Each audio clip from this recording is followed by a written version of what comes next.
लगी कटंगी गजरत में, और वहां पर पूज्य क्षमा सागर महाराज जी थे।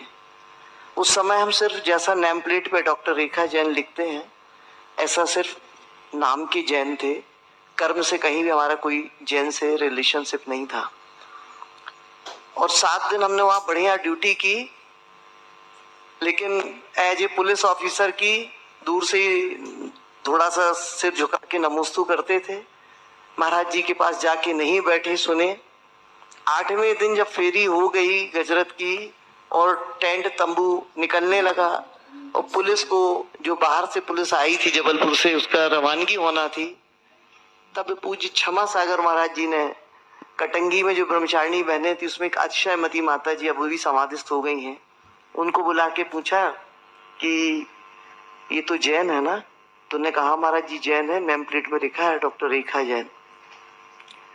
तो महाराज जी ने कहा होगा उनसे, ऐसा लगता है, हमारे सामने तो नहीं कहा कि बुलाओ। तो बहनें आई हमारे पास बुलाने कि चलो महाराज जी बुला रहे हैं। अब उस समय हम बिल्कुल पूरी लौकिकता में थे, आपको बताएं, तो हमें बड़ा प्राउड हुआ कि हमें महाराज जी बुला रहे हैं। सो हम पहुंचे उनके पास। फिर महाराज जी ने एक प्रश्न पूछा कि आप मंदिर जाती हैं? तो हम चुप रह गए। महाराज जी का नहीं, मतलब नौकरी, इसलिए हमने कहा महाराज जी जैसा होता ना अपन 1008 बहाने रखते हैं, तो हमने भी वही उनको बताना शुरू किया। जाते थे कभी कभार। आपको बताएं पूरी चर्चा में शॉर्ट में उन्होंने ये कहा कि अच्छा एक काम करिए ना, आप 8 दिन मंदिर जाने का नियम ले लीजिए। हमने कहा महाराज जी वर्दी लगाते हैं, बेल्ट में चमड़े का होता है, जूता चमड़े का होता है, फिर उतारना पड़ेगा, और सुबह 8 बजे से ड्यूटी रहती है। उस समय प्रोफेशनल पीरियड था। महाराज जी ने कहा एक काम करना, श्याम टाकीज के पास बोर्डिंग का मंदिर है। बोले आपकी पोस्टिंग कहाँ? हमने कहा लाडगंज थाने में है। बोले कुछ नहीं, बोले बोर्डिंग के मंदिर में आना, वहां अंदर नहीं जाना पड़ेगा आपको, भगवान बाहर से दिखाई पड़ते हैं, तो आप 8 दिन भर जो है नियम ले लो।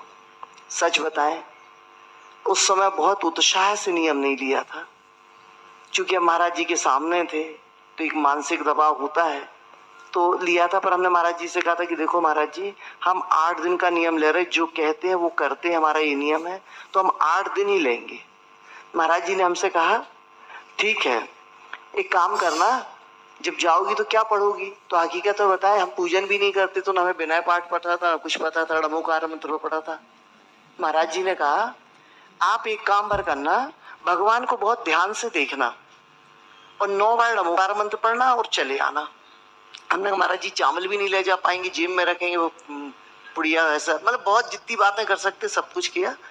वहां से हमने नियम लिया, पर हमारा एक नियम था, आज भी है, जो कहते हैं वो करते हैं लगभग।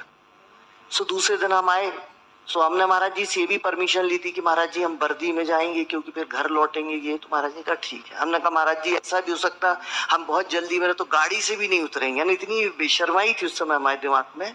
वो हम सारा कुछ आपको इसलिए बता रहे हैं कि क्षमा सागर महाराज जी वो शख्सियत थे, वो महाराज थे, उसने हम जैसे पापी को भी बदलने में पुरुषार्थ किया है। तो पहले दिन जब हम गए तो हमने ले जाके गाड़ी सीधी बोर्डिंग के मंदिर, आप लोग गए हो कभी तो देखे, बिल्कुल सामने से भगवान दिखते। हीरो होंडा में थे, गाड़ी साइड स्टैंड खड़ी की, उतरे भी नहीं, कैप लगाए, चश्मा लगाए, बस भगवान को ऐसा करके नमोस्तु किया। लेकिन महाराज जी ने कहा था कि 9 बार नमोकार मंत्र पढ़ना। सो हमने उस काले चश्मे में से देखा तो उस समय उस सफेद प्रतिमा थी लेकिन काली सी दिखी, पर हमने 9 बार नमोकार मंत्र पढ़ा और हम आ गए। और थाने में जब काम करने लगे तो हमें उस प्रतिमा की झलक उस काम करते समय, रोजनामचा लिखते समय याद आई। तो हमने सोचा कि यार प्रतिमा दिख रही है, हमने कल एक काम करेंगे, कल चश्मा उतारेंगे। और आपको बताया दूसरे दिन गए तो चश्मा उतारा तो नहीं, ऊपर किया, कैप को रख लिया और दर्शन किया तो देखा कि जो प्रतिमा कल काली सी दिख रही थी वो तो बहुत भव्य सफेद थी। तो हमने देखा बहुत सारे लोग हमें देख रहे थे क्योंकि हम वर्दी में थे, अजूबे प्राणी तो लग रहे थे, पर फिर भी मन में कुछ नहीं। हमने कहा ठीक है। और दर्शन करके फिर जब हम गए तो 9 बार नमोकार मंत्र पढ़ते थे, देखते थे। फिर दूसरे दिन लगा कि गाड़ी से उतरना चाहिए।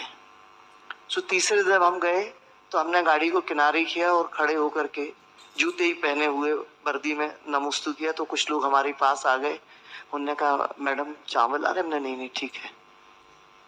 पर हमने देखा कि बहुत सारे लोग अंदर जा रहे थे, विधि विधान से जैसा कर रहे थे। देखा तो मन में आया कि बेल्ट चमड़ा का जूता तो उतारना चाहिए।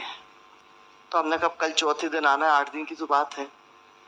चौथे दिन गए तो हमने जूता और बेल्ट उतारा, मोजे पहने रहे और मोजे पहन के हमने दर्शन किया। तो जो लोगों ने कल देखा था वो दौड़ के फिर आए। तो कुछ लोग चावल लिए, तो कुछ श्रीफल लिए थे। तो उन्होंने कहा कि चढ़ा दें।